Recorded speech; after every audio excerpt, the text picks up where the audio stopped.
In my line of work, as you can well imagine, I do come into contact with people who are going through rough times. People who, to use the phrase from the Gospel of Luke, sit in darkness and in the shadow of death. And yes, they will tell me their stories or show me in other ways what it is they are going through. And honestly, it is a privilege to hear those stories because they are important, though it can be a hard burden to bear. And people will often share with me very private things, and I honor their trust by keeping those things private. So I'm not going to give any examples with identifying details, but I would like to tell you that I've observed something. There's been more of that over the last several months. There have been more people who are sitting in darkness, and the darkness is deeper and more impenetrable. In the shadow of death, it has grown larger and gloomier and more oppressive. And we seem to be dealing with that a lot these days. Now, of course, every story is different, and the challenges that each person faces is unique to that individual's life. But let me tell you some of the things that I have seen in non-identifying ways. The social isolation of recent months has been hard, very hard for some to bear. They are lonely. And everyone has found their own ways to deal with all that comes with that. Some have, yes, slipped into depression. And I know that there are also some who are self-medicating. That might mean, for example, that they are drinking more or using other prescription or non-prescription drugs. Others have managed to cope by developing habits like indulgent eating or gambling or some other activity that has been distracting them from the pain that they feel. And I want to be clear here. I do not believe that anyone should feel ashamed for doing what you need to do to get by in a difficult time. I am not here to condemn anybody for the strategies that they have used to do so. But of course, this crisis has gone on longer than many others we've faced before. And that has meant that people are coping with it longer. And many have reached this point where their coping mechanisms are becoming really destructive, either to themselves or to the people that they love.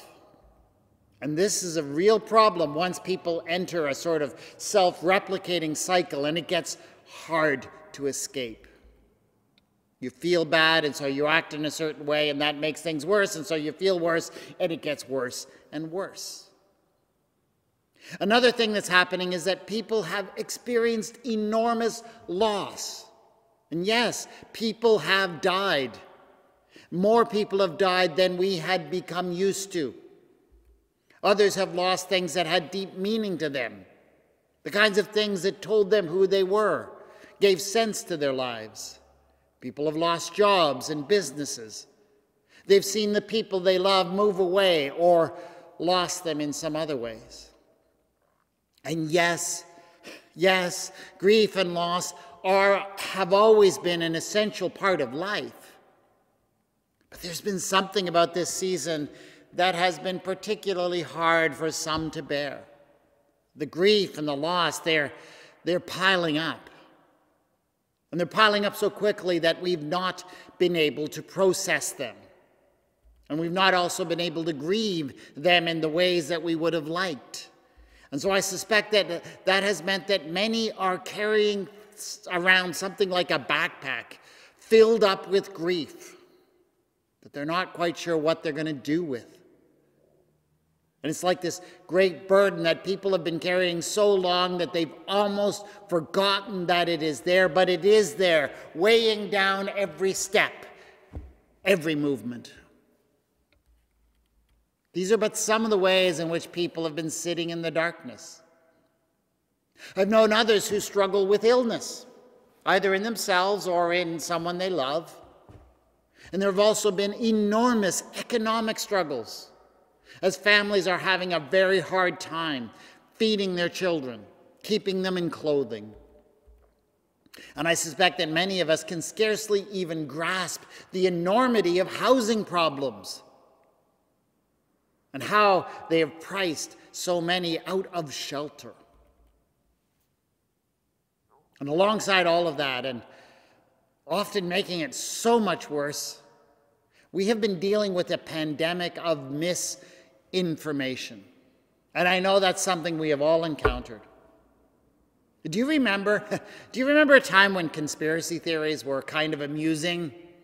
You know, the kind of thing that somebody got into as a bit of a hobby, where you liked to talk about the Kennedy assassination or whether or not Paul McCartney was really dead.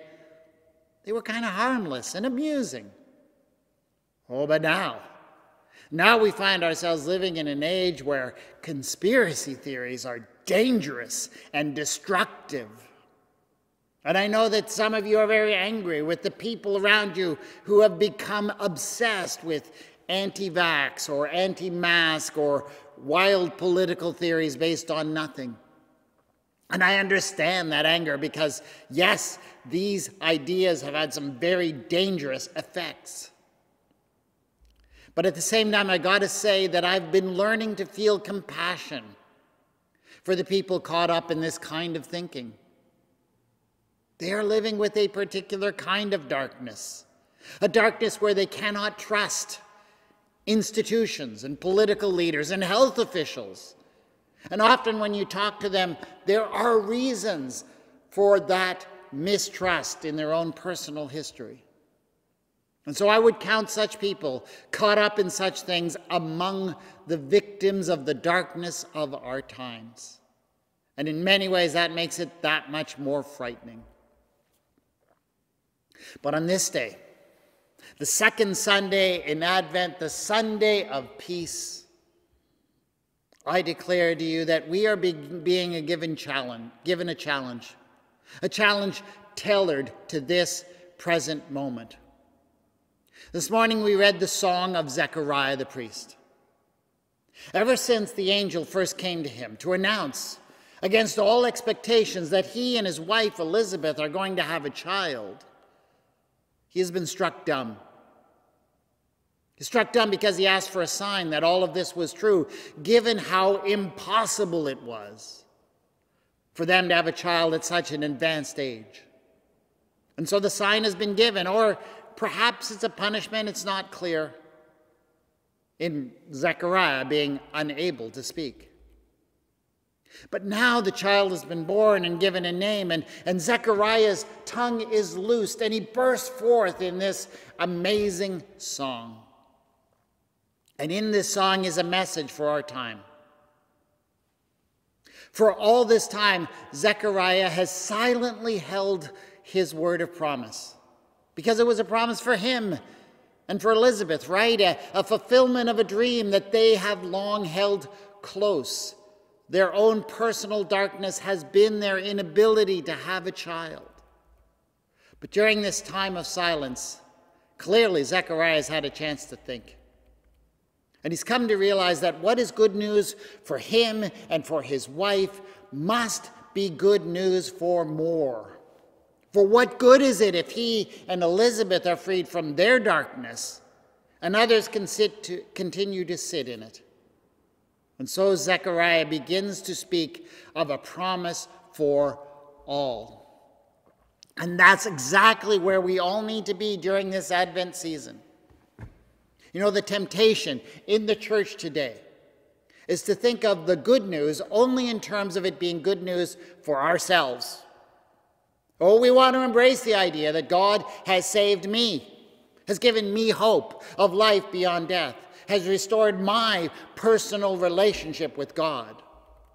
And so Christianity has become this individualistic religion within our individualistic society. How many Christians only think of it in terms of what's in it for them? But Zechariah, you see, Zechariah has learned the folly of thinking that way, and the joy that he's found in his promises from God burst forth from him because they must be shared with other people. And that's why during this difficult Advent season, when so many are sitting in darkness, our tongues must be loosed as well. If the good news we've heard about Jesus is for ourselves alone, it is not truly good news. And that doesn't mean we need to go out and impose some gospel message on others. It's not about pressuring anybody to listen to gospel stories or messages. And I certainly don't think it means that we go out and condemn people for their sin or threaten them with hellfire. No, it's not what Zechariah does. But he also realizes that silence is no longer an option within the troubled world. So if you have found a reason to hope, or even just a reason to hold on in difficult times, guess what? You have a responsibility to let others know, especially those who are sitting in darkness. And I believe that is what Zechariah does. He celebrates, first of all, God's commitment to be with the people of Israel and to save them in the darkest and most difficult times. He speaks of a God who has shown the mercy promised to our ancestors and has remembered his holy covenant, the oath that he swore to our ancestor Abraham, to grant us that we, being rescued from the hands of our enemies, might serve him without fear in holiness and righteousness before him all our days. This is the God we must remember, for this is the God who can give comfort to those sitting in darkness. It is the God who never forgets the ones who are lost and alone. And then Zechariah finally arrives at his reflection on this child, his child, who's just been born. Now, anytime, you see, a new child is born, it is a sign of hope, because every new child has unlimited potential. I mean, who knows? Who knows what this child will go on to do? She might grow up to find and defeat a most pernicious form of cancer. He might grow up to be the one to broker lasting peace between the Israelis and Palestinians. She might discover the technology that gives us near limitless green energy. And so Zechariah looks at his newly born child, newly named child, and declares his potential, his limitless potential. And you, child, will be called the prophet of the Most High, for you will go before the Lord to prepare his ways. By the tender mercy of our God, the dawn from on high will break upon us, to give light to those who sit in darkness and in the shadow of death, to guide our feet into the way of peace. Now, of course, this is a prophecy concerning John specifically, because, of course, John is the one who will prepare the way for all that Jesus will go on and accomplish and do. But it's also a statement about what has been put into motion by the coming of John and the coming of Jesus. The dawn from on high will break upon us. That's not merely a statement about what John is going to do. It is a statement about God and what God is doing in this moment of time in the world where many sit in darkness and in the shadow of death. And so we also are ones who are called to give such light. That's why my challenge to you this Advent is to walk in the footsteps of John the Baptist and of Jesus. Just as they reached out to many sitting in the darkness. That is your task this season. And I'm not saying that it's all on you individually, that you yourself are going to drag all of the people out of their darkness and into the light.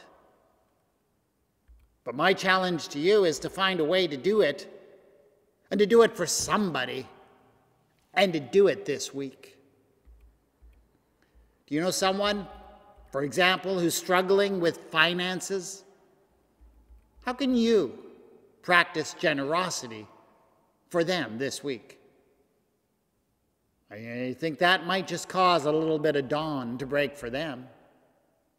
Or do you know someone who is struggling with illness or disease? I know you can't go to them with some magic word that's suddenly going to make them well. That's not your job.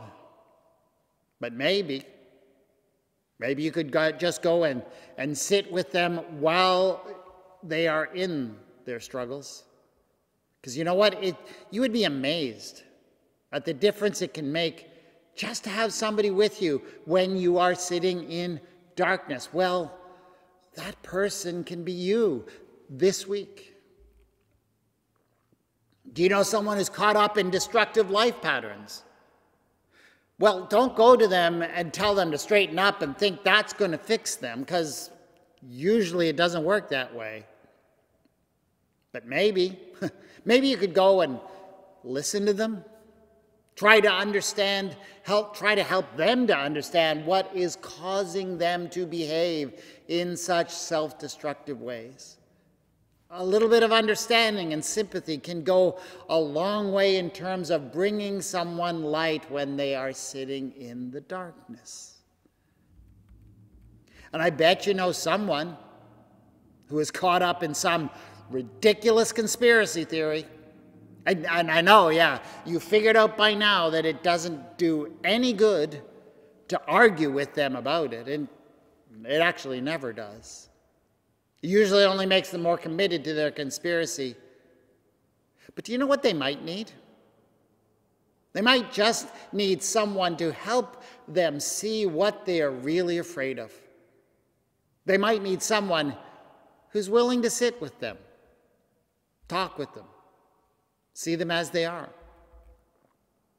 I'm not saying that bringing light to those who sit in darkness is easy. It's one of the hardest things you could ever do. What I'm saying is that by God's grace, you can do it. No, you don't have it in you to fix everything that's wrong with another person. Only God has that kind of power. But John and Jesus discovered that when you're willing to go to someone who's sitting in the darkness and love them as they are, you might just have the incredible privilege of being present when God does begin to allow the dawn to break for them. Lord God, we do pray for, lift up those who are sitting in darkness and in the shadow of death in these difficult times. By your grace, help us to bring light, even in small ways, to even just one of those people this week. Amen.